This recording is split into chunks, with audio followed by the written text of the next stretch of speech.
Hola, buenas noches. A ver, déjenme acomodarme.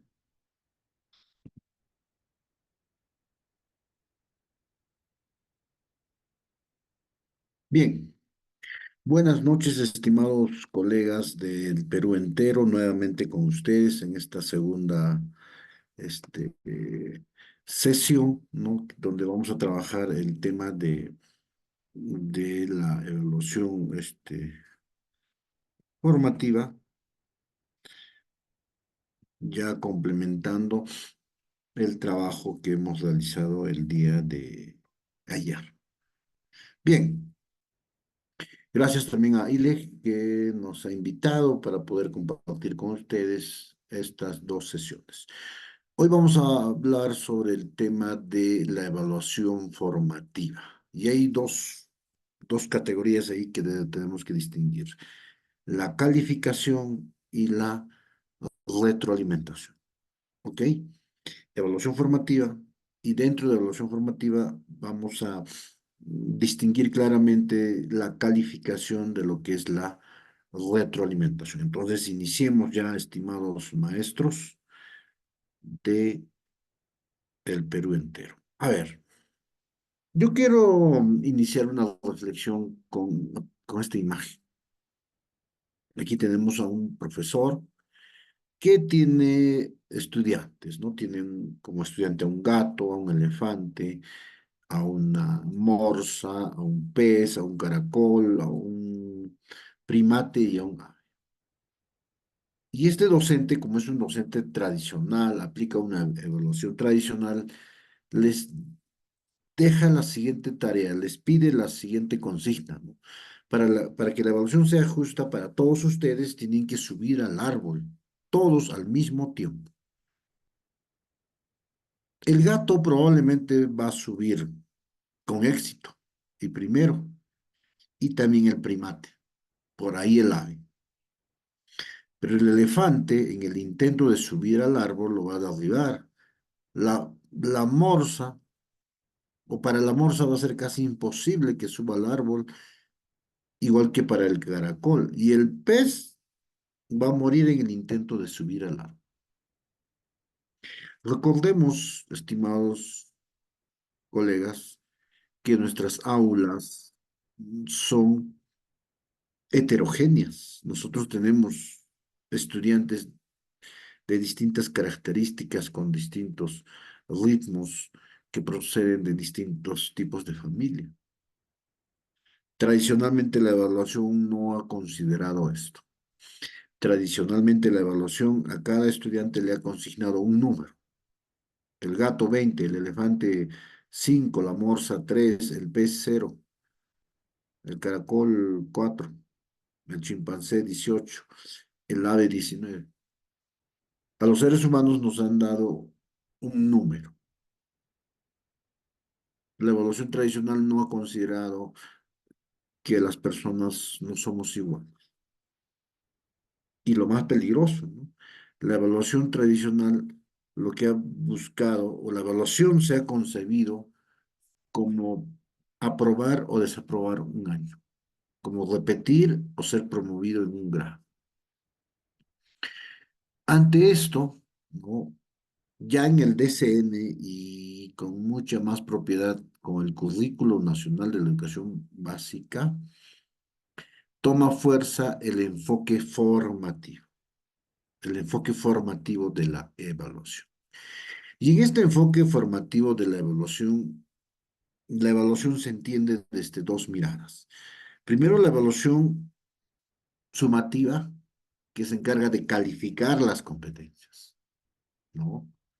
Pero lo más importante, la evaluación formativa misma, que lo que le importa es desarrollar las competencias. Ayer lo decíamos, se evalúa para desarrollar competencias, se planifica para desarrollar competencias. Entonces, actualmente, si alguien nos pregunta, ¿para qué se evalúa? La respuesta es para desarrollar competencias.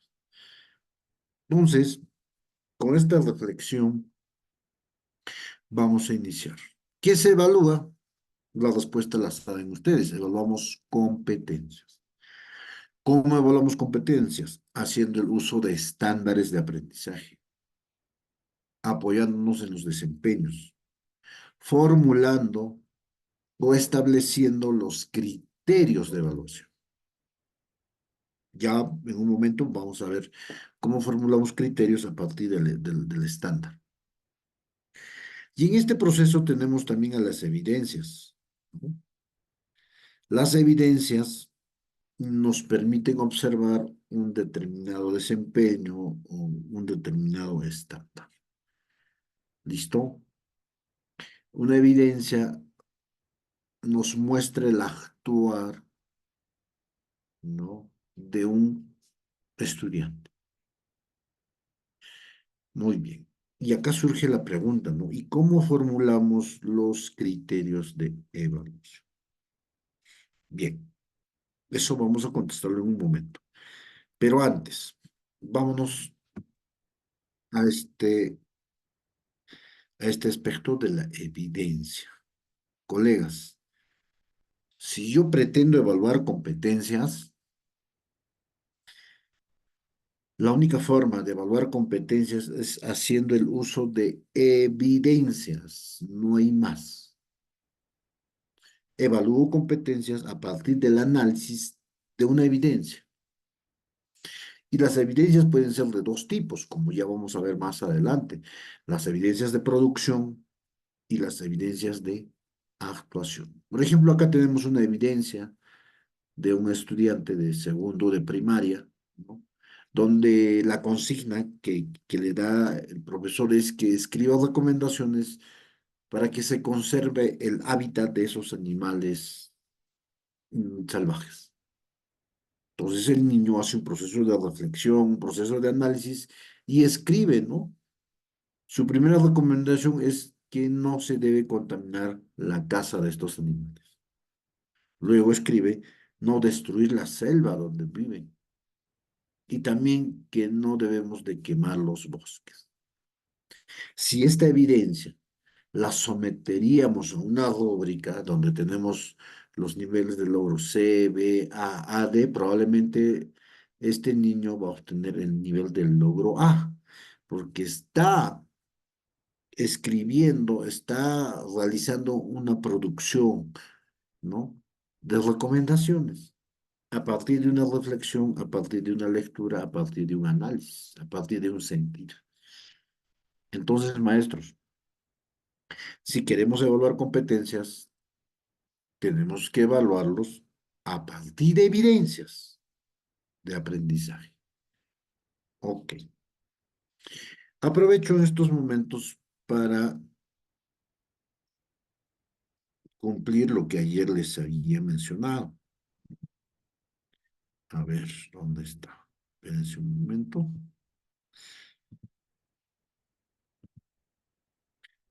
Ayer habíamos hablado de la formulación también de los criterios de evaluación.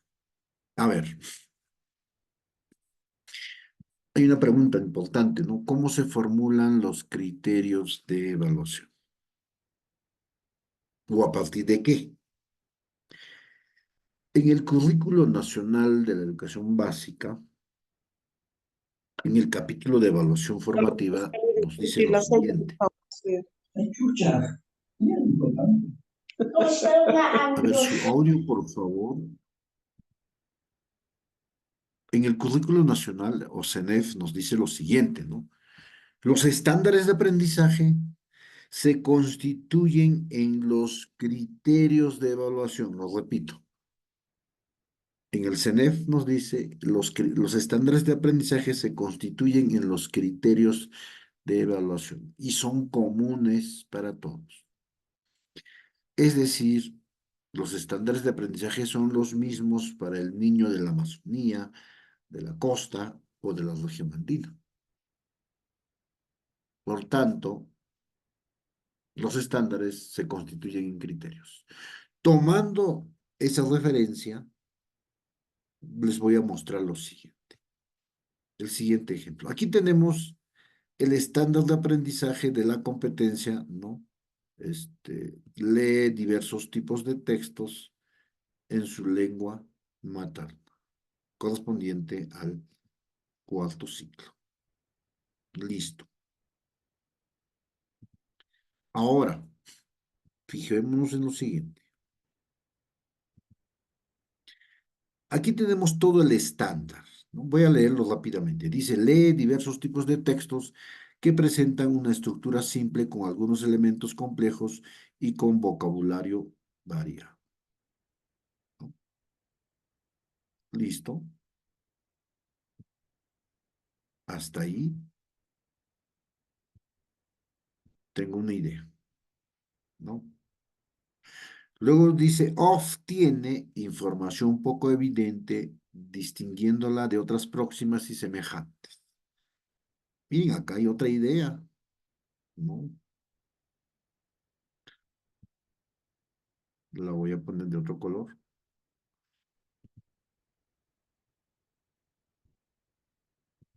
Seguimos leyendo. Realiza inferencias locales a partir de información explícita e implícita. Y acá tenemos otra idea.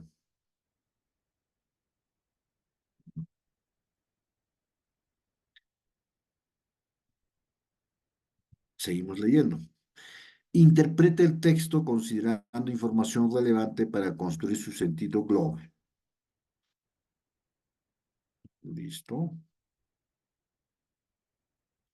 ¿Y por qué le estaré pintando de diferente color? Y finalmente, ¿no? Reflexiona sobre sucesos e ideas importantes del texto y explica la intención de los recursos textuales más comunes a partir de su conocimiento y experiencia. Muy bien. Es que el estándar no es uno solo, ¿ya? El estándar a su vez está constituido por desempeños de estándar. Lee es un desempeño de estándar. Obtienes otro desempeño de estándar. Realices otro desempeño de estándar. Interpretes otro y finalmente reflexiones otro. Y por eso es que cada uno de estos elementos del estándar o desempeños de estándar los he convertido en criterios de evaluación. Entonces, este estándar del tercer ciclo de la competencia LEE tendría uno, dos, tres, cuatro, cinco criterios de evaluación. Ahora, ¿qué nos dice el enfoque por competencias? El desarrollo de una competencia implica la combinación, la movilización de todas sus capacidades. Y la competencia lee tiene tres capacidades, ¿no? Obtiene información del texto escrito, primera capacidad, infiere e interpreta información del texto, segunda capacidad, y reflexiona y evalúa, ¿no? Que es la tercera capacidad. Entonces, nosotros ubicamos los criterios, relacionamos los criterios en la capacidad que le corresponde. Lee y obtiene se relacionan a la primera capacidad. Realiza e interpreta a la segunda capacidad y finalmente reflexiona a la tercera capacidad. Entonces, maestros, eh,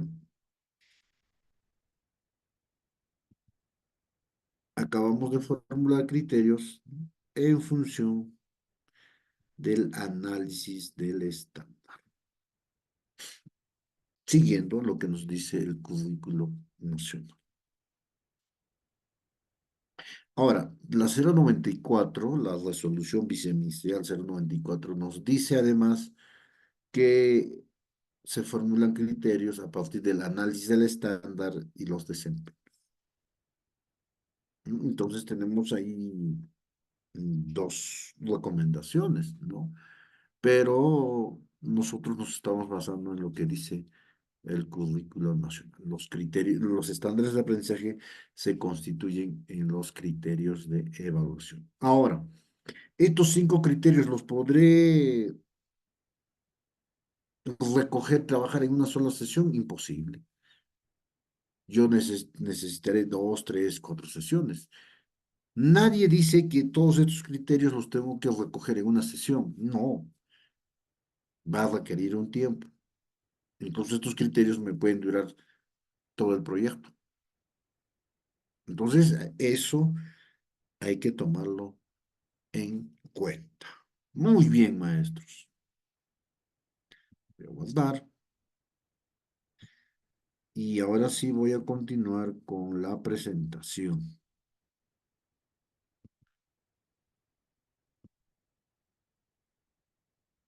Listo. Entonces queda claro, estimados maestros, ya,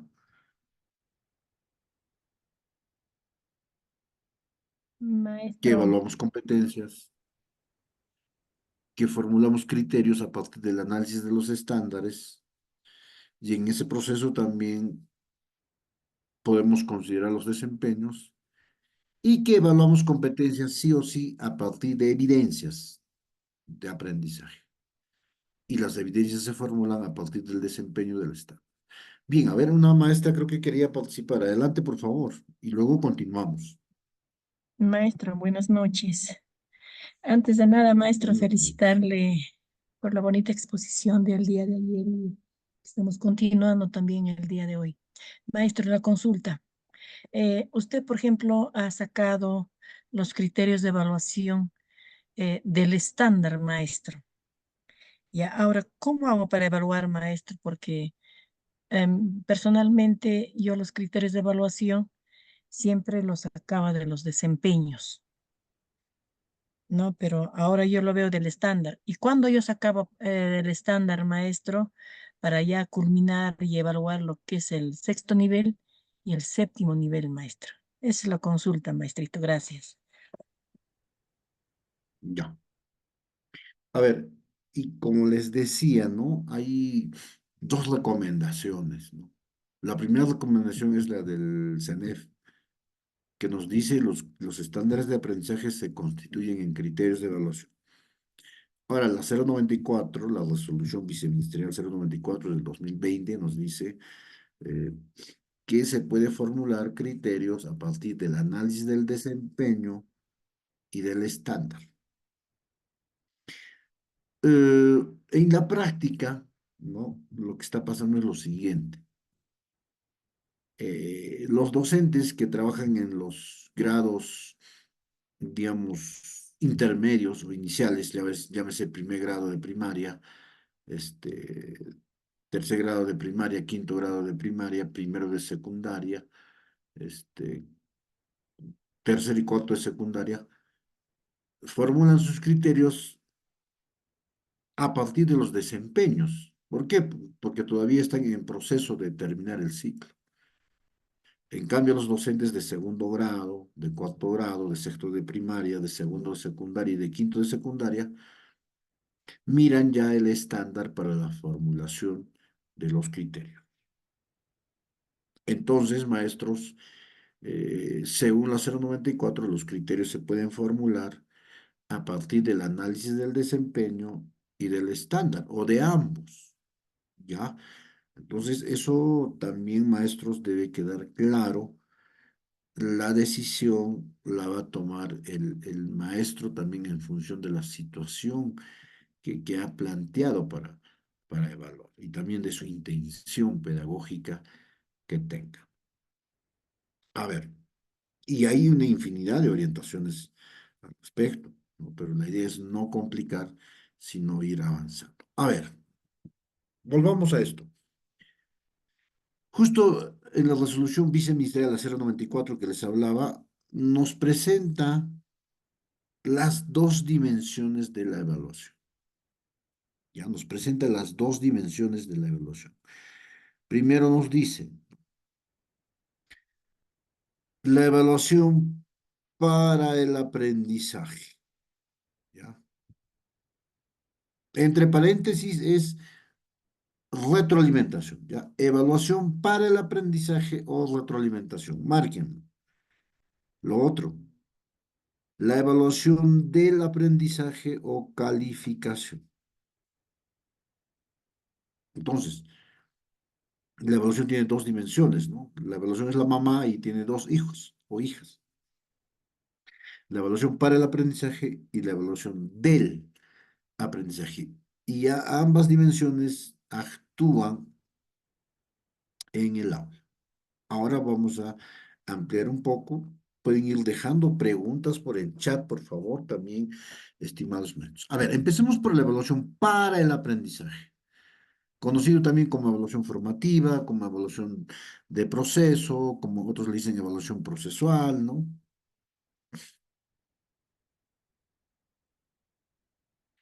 A ver, vamos a hacer un ejemplo con esto. Evaluación para el aprendizaje, es decir, para mejorar el aprendizaje. Y obviamente, al hablar de evaluación para el aprendizaje, hablamos de la retroalimentación. Bien, miren, una maestra de niños pequeños les pide la siguiente evidencia, les da la siguiente consigna. A ver, niños, ahora van a encerrar con un círculo los animales, ¿no?, que tienen cuatro patas. Esa es la consigna. Entonces, el niño encierra a la jirafa, encierra el león y también encierra la gallina. ¿Es un error conceptual? Sí, es un error. Entonces, ¿qué tiene que hacer la profesora o el profesor? Hacer una retroalimentación y le hace preguntas, ¿no?, al estudiante para que reflexione. ¿Puedes volver a leer la consigna? ¿Cuántas patas tendrá cada animal que tú has seleccionado? Otra pregunta que puede hacer es, ¿puedes volver a contar las patitas de cada animal de tu grupo? Y evidentemente al hacer eso, el estudiante va a comprobar que la gallina solo tiene dos patas y está haciendo una retroalimentación correcta. Este ejemplo es un ejemplo de evaluación para el aprendizaje. Se evalúa para que mejore su desempeño, para que mejore el desarrollo de la competencia. Todos los días hacemos retroalimentación de distintas formas, todos los días. ¿Ya? Cuando hacemos, cuando trabajamos la evaluación para el aprendizaje, no se pone calificaciones, no se pone C, no se pone A, B, no se pone A, no se pone AD. Lo que se hace es, se analiza la evidencia, ¿no?, y se retroalimenta. El fin de la evaluación para el aprendizaje no es calificar, sino es retroalimentar. Y se hace todos los días, es constante. De una u otra forma, el profesor hace la evaluación para el aprendizaje todo el tiempo, todos los días del año. Ahora, cuando hablamos de la evaluación del aprendizaje es distinto. La evaluación del aprendizaje es sumativa. Otros le dicen evaluación final. Otros le dicen evaluación de cierre.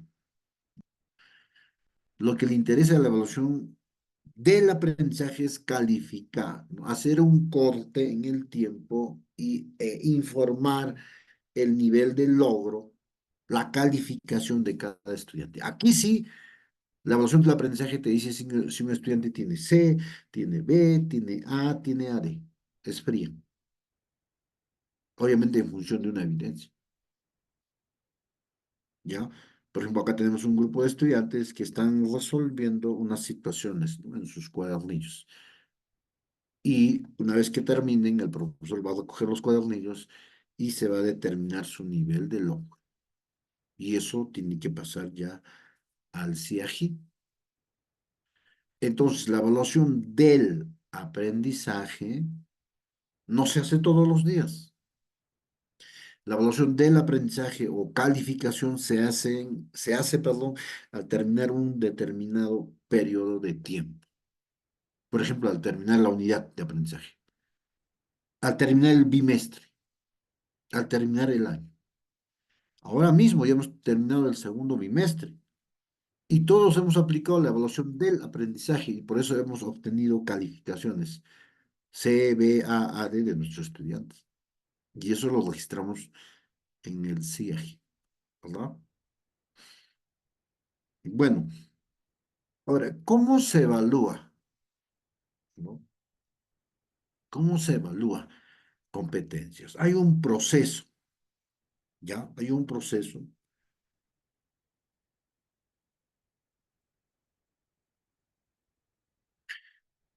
que debemos seguir. Primero, el profesor. Nosotros debemos comprender la competencia. Si no comprendemos una competencia, no la podemos evaluar. Por ejemplo, la competencia resuelve problemas de cantidad. La tenemos que comprender.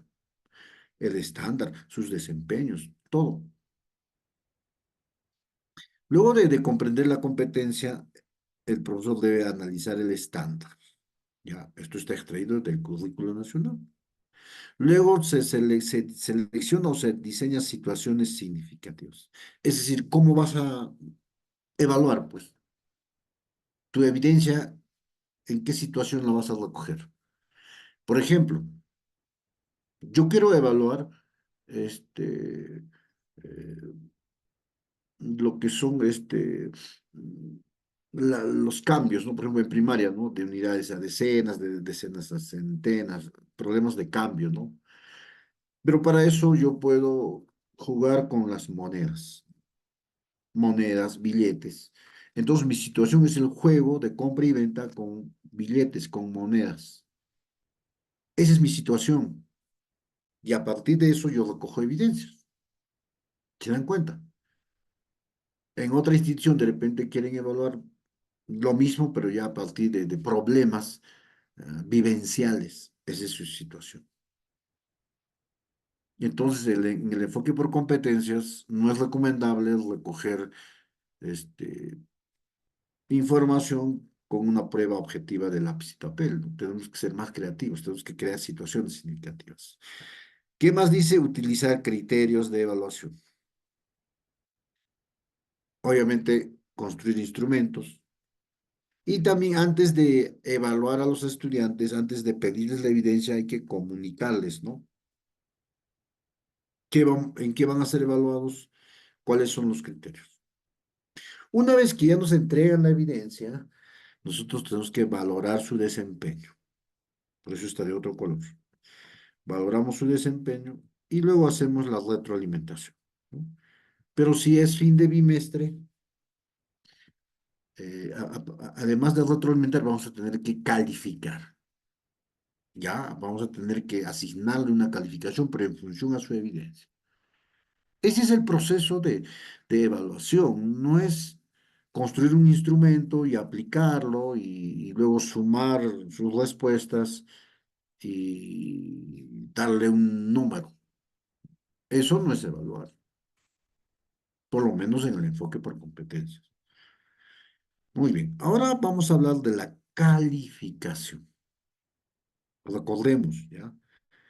Hay dos dimensiones de la evaluación. La evaluación para el aprendizaje, que es retroalimentar.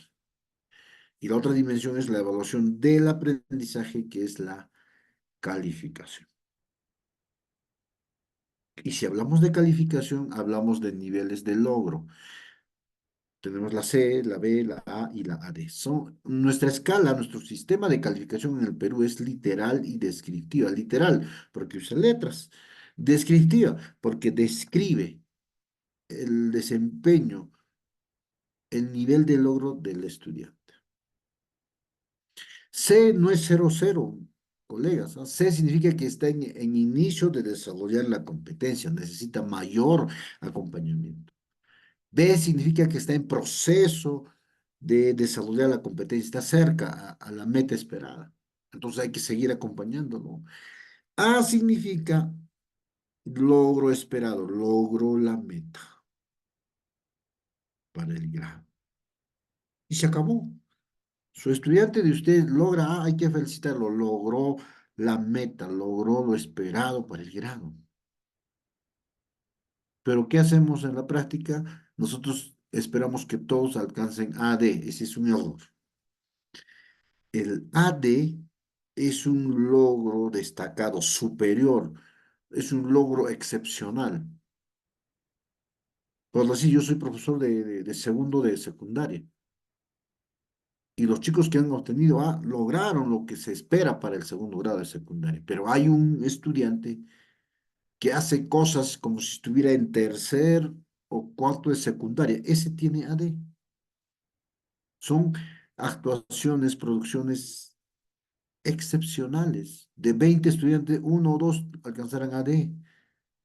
Lo normal es que alcancen A y ya ha logrado responder a lo que se espera por el grado. Perfecto. Cuidado que pase, ¿no? Yo he sido especialista de UGEL, por ejemplo, revisaba las actas, ¿no? De finalización del año y en un determinado área o competencia de los 30 chicos, 25 tenían AD y 5 tenían A. Dios mío, esos chicos son excepcionales. Y cuando yo pregunté, ¿no? Al director, ¿y por qué se ve ese fenómeno? Fácil, me decía, y ustedes no me van a dejar mentir. C significa cuando ha sacado en su prueba de 0 a 10. B significa de 11 a 12, ¿no? A significa 13 a 16 y AD es de 17 a 20. Entonces han hecho una conversión, cosa que nunca ha existido, no tiene ningún fundamento. Eso no existe, esa conversión, esa equivalencia no existe, tampoco nunca ha existido. Eso ha sido algo que se han inventado. No se puede hacer equivalencias, mezclar números con letras. Hay muchos tabús. Por ejemplo, otra gran creencia es que si en el primer trimestre un chico tiene A, está prohibido que baje a la B o a la C. O bien otros dicen, ¿no? Primer bimestre, primer trimestre, todos tienen C. En el segundo recién pueden tener B y en el tercero recién A. ¿De dónde sacaron eso? Eso no existe. El nivel de logro puede ser C, B, A, D en cualquier bimestre, en cualquier trimestre. Todo depende de la evidencia que me presente. ¿Ok? Depende de la evidencia. Si la evidencia dice A en el primer bimestre, le tengo que poner A. Obviamente, no es normal que los chicos que tengan A bajen pues a la B, a la C. Será excepcionalmente uno o dos casos. Lo normal es que continúen en el mismo nivel o avancen. Pero el nivel de logro se determina según su evidencia, maestros. Algo también bien importante que quiero este, puntualizar. En los primeros meses del año se recomienda trabajar los desempeños no tan complejos, ¿no? Y en los últimos meses del año ya se trabajan los desempeños más complejos, ¿ya? Porque se supone que su nivel de logro está en progreso, ¿no? Entonces, eso también hay que tener cuidado. Bueno, acá tenemos la escala de calificación que ya conocemos, ¿no? Que ahora también ya es oficial para inicial, primaria, para secundaria, para todos, ¿no? Bueno, por ahí hay una pregunta, vamos a ir respondiendo. Ahora, una vez que ya calificamos, o ya tenemos el nivel de logro de los estudiantes, ahora tenemos que pasarlo al CIAGI. Y el CIAGI te pide dos cosas, ¿no? Profesor, usted tiene que registrar su calificación y su conclusión descriptiva de cada estudiante. Las últimas normativas nos dicen que si el estudiante tiene C o tiene B, es obligatorio registrar su conclusión descriptiva. Si tiene A o tiene AD, es opcional, ¿no? Eso está en los últimos documentos del Ministerio de Educación. Y el CIAGI lo trabajamos cada bimestre, ¿no? Actualmente. A ver, por favor, hagan sus preguntas por el chat también para ir avanzando. Yuri me dice alta demanda cognitiva. Muy bien, las evidencias, obviamente, ayer lo hemos dicho, creo, si no me equivoco, las evidencias de aprendizaje deben ser de alta demanda cognitiva. ¿Ya? Tenemos tareas y tenemos evidencias, ¿no? Las tareas no son de alta demanda cognitiva, las evidencias son de alta demanda cognitiva. Y esas evidencias de alta demanda cognitiva nos sirven para evaluar competencias. Muy bien, ahora les pongo el ejemplo de las conclusiones descriptivas.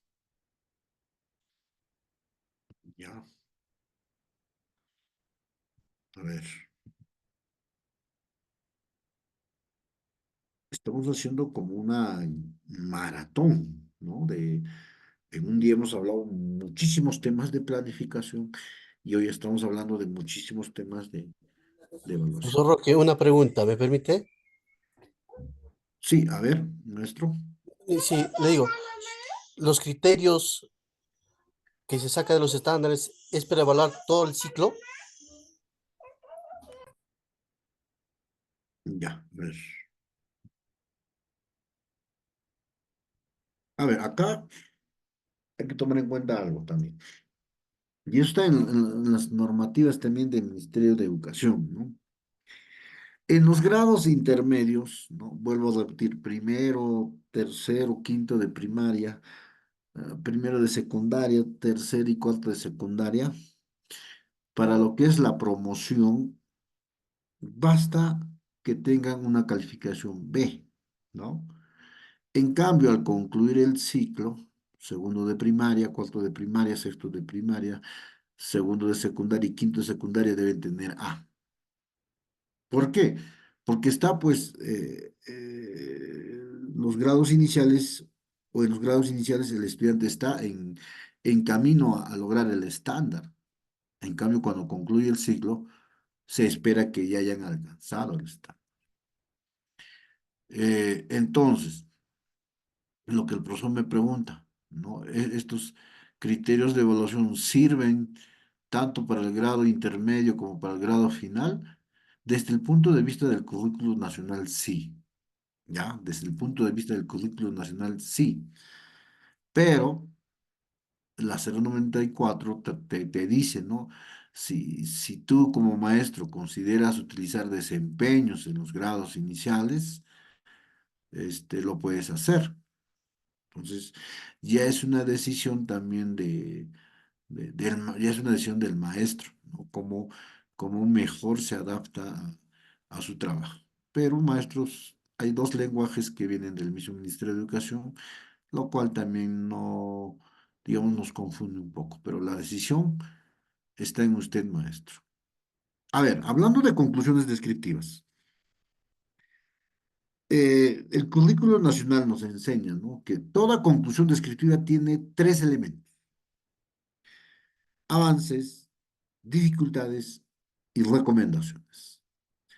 Aquí tengo una especie de CIAG manual, ¿no? Tenemos la lista de estudiantes, uno, dos, tres, ya. Tenemos los nombres y apellidos, en este caso de José. Y José ha obtenido una B, según su evidencia. Entonces, al profesor le corresponde redactar la conclusión descriptiva de José en la competencia, lee diversos tipos de textos en su lengua materna. ¿Y qué escribió? José obtiene información de los textos de estructura simple realiza inferencias locales a partir de información explícita e implícita. Esos son sus avances de José. Sin embargo, José presenta problemas. Lo que está en rojo, dice, ¿no? Sin embargo, presenta ciertas dificultades para interpretar aspectos relevantes del texto y aún no logra reflexionar sobre las ideas principales del texto y la intención del autor. Ahora, si tiene dificultades, obviamente tiene que haber recomendaciones. ¿Y cuál es la recomendación? Se recomienda que lea textos de diversos tipos, entre ellos los descriptivos y expositivos, e incida en identificar las ideas relevantes y la intención del autor del texto. Miren, esa es una conclusión descriptiva. Avances, dificultades, recomendaciones. Si el estudiante tendría A, simplemente así sería la conclusión descriptiva, obviamente. Y si tuviera AD, tendrían que adicionar, ¿no? Además, y mencionar su logro excepcional. Si es que ustedes deciden escribir la estructura, ¿no? Su conclusión descriptiva, porque recuerden, si es A o AD es opcional. ¿Listo? Entonces, en caso de B y C, sí tenemos que hacerlo completo, su conclusión descriptiva. Avances, dificultades y recomendaciones. Muy bien. Entonces, miren, todo este material también ya se va a compartir con ILEG, con la empresa ILEG, y que nos sirva como un material de trabajo, maestros, que es importante ir enfocándolo. A ver, voy a volver al PPT. Van a disculpar que apague la cámara, está un poco baja la señal.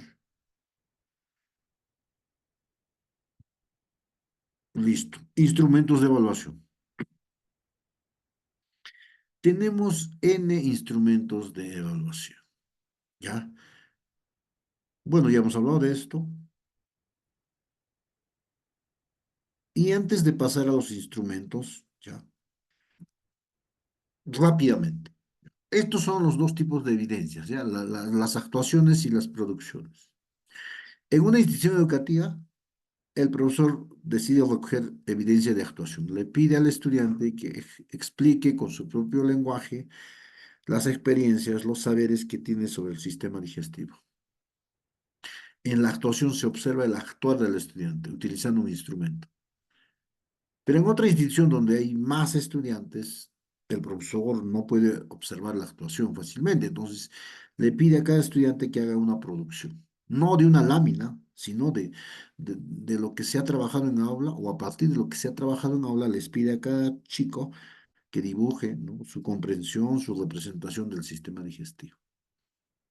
Entonces, según el CENEF, ¿no?, tenemos evidencias de actuación y evidencias de producción. Ambas son válidas.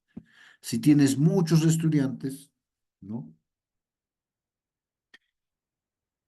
Si tienes muchos estudiantes, te conviene pedir más producciones que actuaciones. Si tienes pocos estudiantes, pide pues más actuaciones que producciones. Ambas son válidas.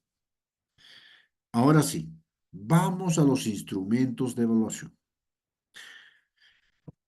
Los instrumentos más conocidos que tenemos en el mercado son la rúbrica de evaluación, la escala de valoración. Y por otro lado, lo voy a marcar de otro color y después les digo por qué. Tenemos la lista de cotejo, la ficha de autoevaluación, el portafolio y otros. A ver, si yo quiero calificar, y es fin de bimestre, repito, si yo quiero calificar y es fin de bimestre, los instrumentos que debo utilizar son la rúbrica de evaluación holística, ¿ya? Y la escala de valoración. Listo. Con esos dos instrumentos me basta y me sobra. Con esos dos instrumentos yo califico cada bimestre. Pero en el día a día, durante el desarrollo de las sesiones, yo puedo usar la lista de cotejo, yo puedo usar la ficha de autoevaluación, que son más instrumentos de proceso. ¿Ya? La lista de cotejo, la ficha de autoevaluación son instrumentos que se utilizan en el proceso. En cambio, la rúbrica de evaluación y la escala de valoración ya se utilizan para cerrar un bimestre, un periodo y para obtener calificaciones. Entonces, no son iguales los instrumentos.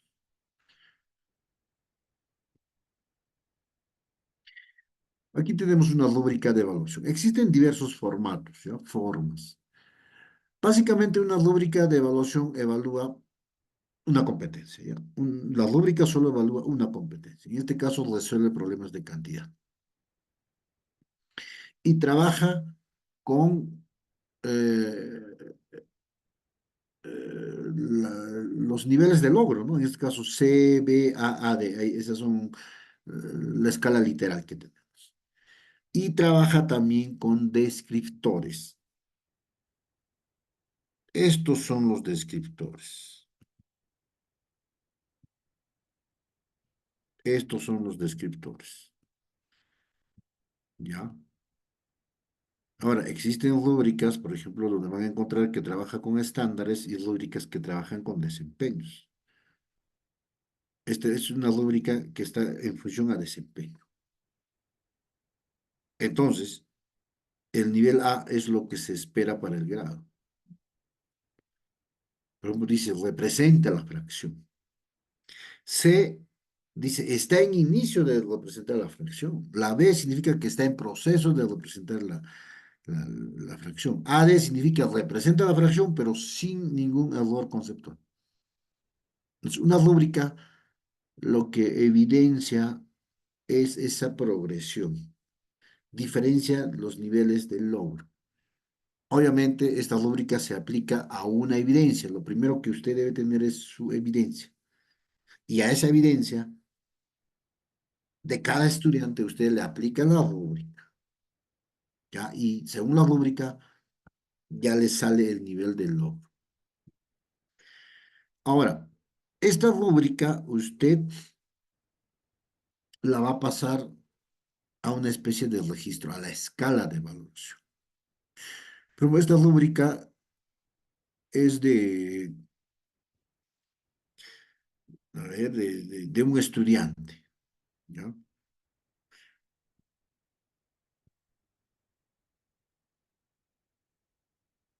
¿Listo?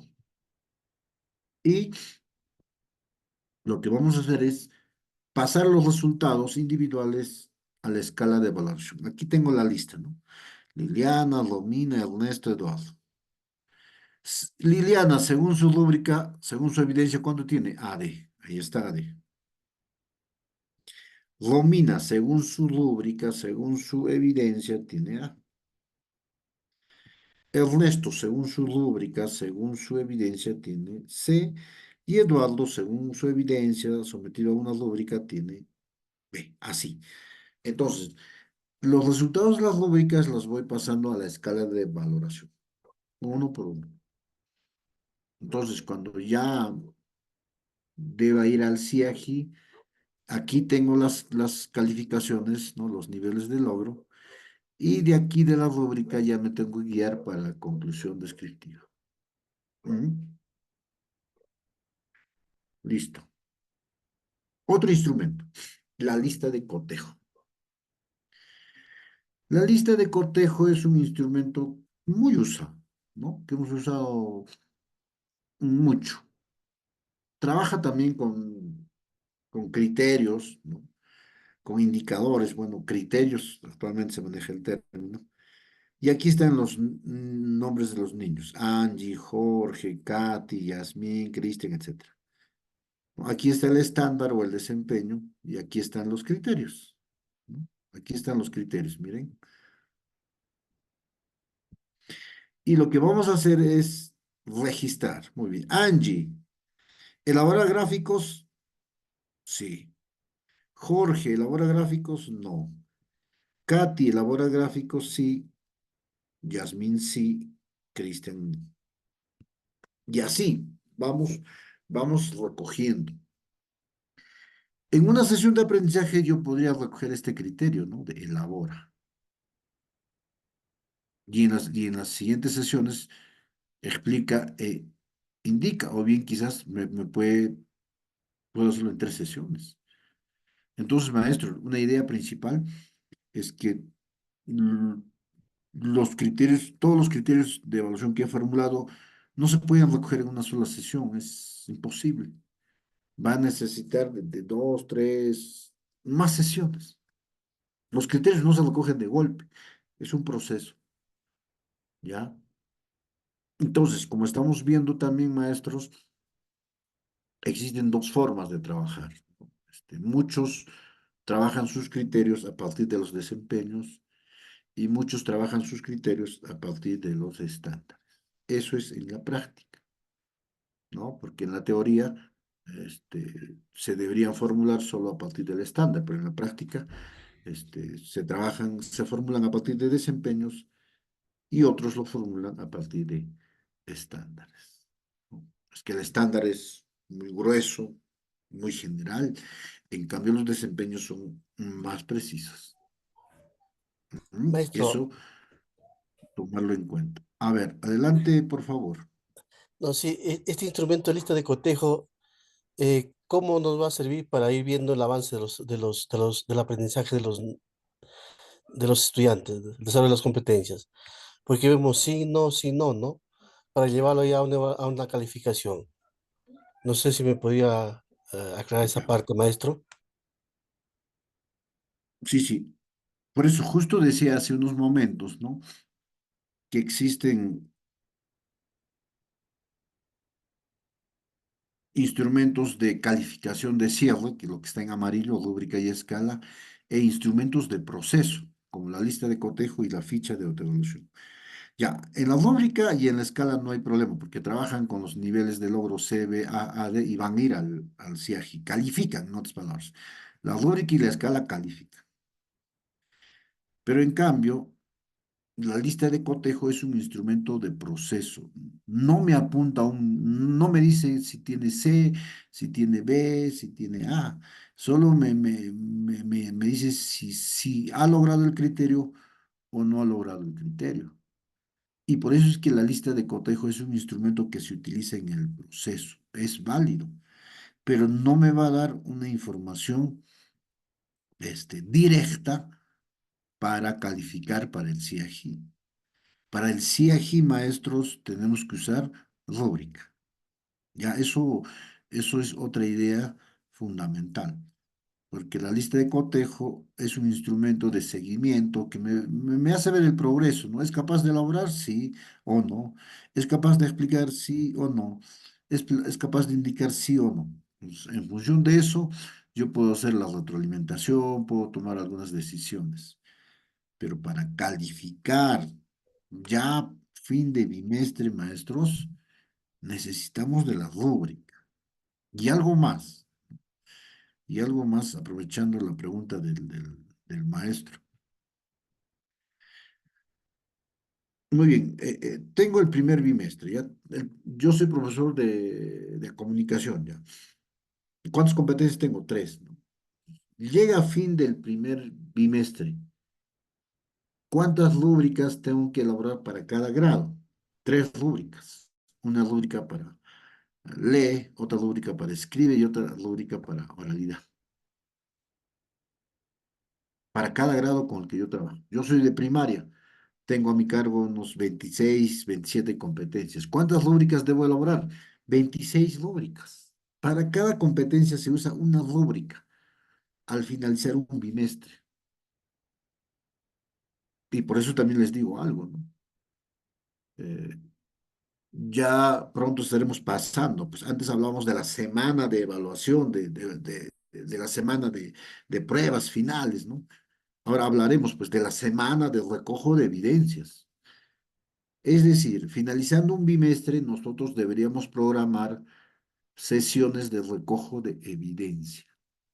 Entonces, en 1 o 2 semanas lo que hacemos es recoger evidencias de los estudiantes. ¿Ya?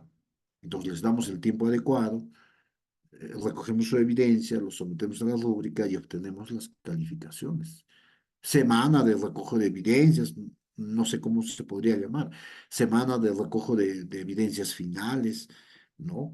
Entonces, miren, es otra forma de ir percibiendo la evaluación. Maestro Roque, bueno, para cerrar esta idea, es decir, yo, por ejemplo, en el primer Sí. bimestre voy a tener bastante lista de cotejo, ¿no? Pero al final me permite, ¿cómo yo puedo sistematizar el avance utilizando la lista de cotejo? ¿Sería algo subjetivo o cómo sería para que haya más objetividad, ¿no? Y de repente darle información al padre cuando me pide. A ver, claro, lo que el profesor dice, en el proceso sí se utilizan evidencias de proceso como la lista de cotejo, ¿no? Que me, que me ayuda a ver el progreso, pero al final tengo que tomar una evidencia como muestra de todo el trabajo, del progreso del estudiante, ¿no? Muy bien, a ver, les pongo el ejemplo, a ver, no sé si lo tengo acá.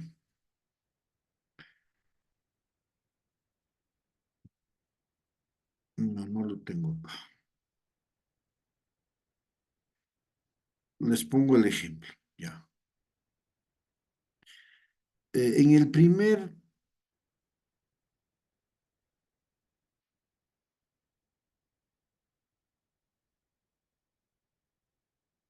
muy bien, en el primer bimestre, por decir, de la competencia escribe. Ya durante el primer bimestre yo he logrado recoger cuatro evidencias, ¿ya? De la competencia escribe.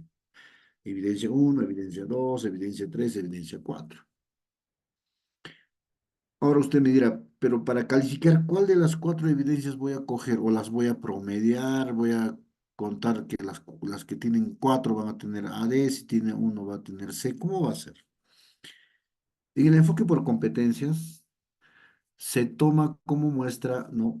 La última evidencia en el tiempo. Entonces, la primera, la segunda y la tercera evidencia me va a servir como proceso para retroalimentarlo. Puedo utilizar una lista de cotejo, ¿no? Pero en la última evidencia, digamos, la evidencia final del bimestre, esa evidencia va a ser la más relevante, la más importante. Y esa evidencia la voy a someter a una rúbrica y de ahí me va a salir una calificación. Y eso voy a consignarlo en el CIAGI. Ahora, ¿qué pasa si en las tres primeras evidencias tiene un buen desempeño y en esta última cae? Obviamente ahí, antes de yo consignar la calificación, tengo que ver qué pasó. Porque si tenía un buen desempeño, ahora cae? Porque fácilmente un estudiante no va a caer, no puede, porque ya es un logro que tiene. Debe haber ocurrido alguna situación. Entonces ahí yo tengo que dar una opción al estudiante a que recupere eso, ¿no? A que me muestre su real desempeño. Entonces la reunión es, perdón, la evaluación es flexible, es criterial, es personalizada, eso sigue vigente. Entonces, maestro, en el proceso existen instrumentos como la lista de cotejo, ¿no? Ahora, nadie le prohíbe también que en el proceso usted pueda aplicar rúbricas, ¿ah? Puede hacerlo, pero le va a demandar mayor tiempo, mayor esfuerzo de parte de usted, porque lograr una rúbrica y aplicarla a todos sus estudiantes le va a demandar este tiempo, ¿no? Entonces, eso también hay que tomarlo en cuenta. Y también en toda sesión no necesariamente se califica, o sea, o se utiliza instrumento, ¿ya? En cada competencia sí, pero no necesariamente en cada sesión. O sea, cada sesión no necesariamente tiene que ser calificada. Cada tres sesiones yo puedo aplicar un instrumento, ¿no? Obviamente esas sesiones son de una misma competencia o de un mismo desempeño. Entonces, eso también hay que tener en cuenta, estimados maestros, ¿ya? Mm, a ver. Maestro, y una última. Bueno, en el tema de la retroalimentación, a ver, maestro, dígame ¿En un bimestre se si puede me evaluar, por puede ejemplo, en el área de interrumpir. comunicación todas las competencias o puede evaluar solamente una competencia? Para el CGI. A ver, cada bimestre, cada bimestre el sistema te pide un reporte de, de todas las competencias que están a tu cargo. Entonces, finalizando el primer bimestre, tú tienes que hacer un reporte de lee, de escribe y de se expresa, porque el sistema te obliga. Cada bimestre tenemos que reportar el progreso de todas las competencias. No es que en el primer bimestre trabajo lee, en el segundo escribe, no, sino tenemos que reportar hasta dónde han alcanzado. Quizá haya tenido más sesiones de lee y pocas de escribe y de se expresa, pero ese poco avance ya lo tengo que reportar. ¿Ya? A ver, evaluación para el aprendizaje, la retroalimentación, ¿no? Ya para ir hablando un poco, eh, las evidencias ya las hemos tocado, ¿no? ¿Cómo se valora evidencias? ¿No? Primero, indicar que la evidencia es una tarea auténtica, ¿no? Por ejemplo, una evidencia yo le pido a los estudiantes elaborar un cartel sobre los científicos del Perú y sus aportes, y luego le doy criterios, ¿no? Aquí tengo dos criterios que le he dado. Obviamente hay un proceso didáctico. Ahora, el estudiante elabora su cartel, por ejemplo, aquí está elaborando su cartel en función de la consigna, en función de los criterios. Y aquí tenemos su evidencia, ¿no? Ha elaborado su cartel y lo entrega al profesor. Elabora su evidencia y lo presenta. Ahora, el profesor, ¿qué tiene que hacer con la evidencia, con la producción o actuación del estudiante? Lo somete a un análisis, se analizan las evidencias utilizando los criterios. Los mismos criterios que hemos planificado, con esos mismos criterios se analiza la evidencia y luego se hace un proceso de retroalimentación. Ya se hace un proceso de retroalimentación al estudiante. Bueno, aquí podemos revisar la teoría de Rebecca Nijovic, ¿no? La escalera de Daniel Wilson. Entonces, ¿el profesor qué hace? Una vez que el profesor ha recogido la evidencia, ha valorado la evidencia, ahora tiene que hacer el proceso de retroalimentación, ¿no? Ya tiene que ser el proceso de retroalimentación. Por ejemplo, en esta evidencia el profesor le hace una observación, ¿no? Querido Juan, ¿qué significa? Porque ayudó en la inocencia de avisiones, no se comprende, ¿no? La palabra científico será una cualidad. Plantea estas razones sobre la importancia del trabajo de tu científico. ¿Puedes volver a leer tu cartel?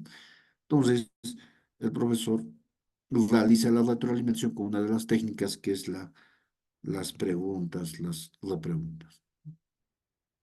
Y el estudiante, una vez que que recibe la retroalimentación, la idea es que reflexione. Debe reflexionar el estudiante sobre su aprendizaje. ¿Existe recuperación de evidencia? No existe recuperación de evidencia. Lo que el profesor puede solicitar es otra evidencia de otra situación, ¿ya? Entonces, estimados maestros, de eso se trata. Miren, acá tenemos el resumen de este proceso.